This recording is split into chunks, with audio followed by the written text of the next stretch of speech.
जय जय श्री जगन्नाथ जय जय श्री जगन्नाथ आम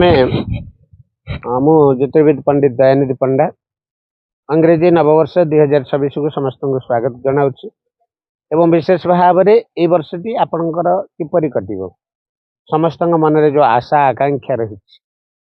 स्वास्थ्यगत समस्या हो कि वाणिज्य व्यवसाय हो आर्थिक दृष्टि हो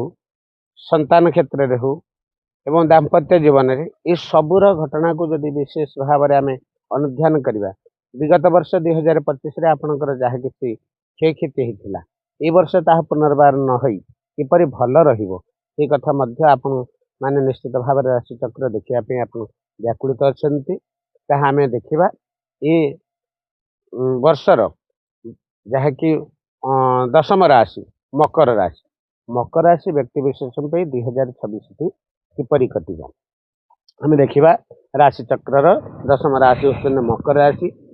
मकर राशि जदि आम कुंडली को देखा ए वर्ष वार्षिक राशि कुंडली देखा तेणु आपणकर षष्ठ भाव रही बृहस्पति तेणु बृहस्पति रही षष्ठ भाव एवं शनि अच्छा तृतीय भाव राहु केतु राहु द्वितीय भाव अच्छे धन स्थान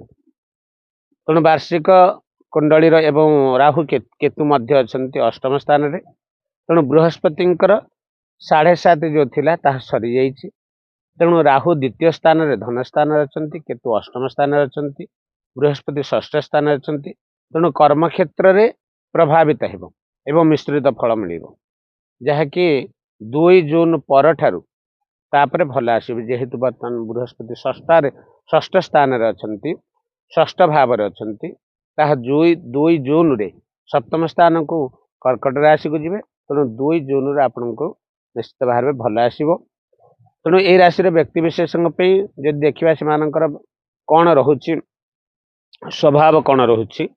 से स्पष्टवादी न्यायप्रिय एवं कर्म प्रति से सदाबले कर्म को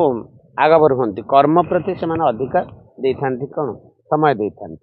एमानकर स्वभाव रही माने दक्षता रही नेतृत्व नेवार दक्षता मध्य रही तेणु मकर राशि जहाँकि कहुए शनि राशि एवं अप्रिय सत्य कथा माने कहती एवं जो जहाँ हो पछे कि अप्रिय सत्य कथा कहते जो मैंने अधूरा कार्य जो गुड़िक रही से गुड़िक पूर्ण कला पर्यंत लगी तेणु ये राशि ये हूँ व्यक्ति विशेष स्वभाव देखा आम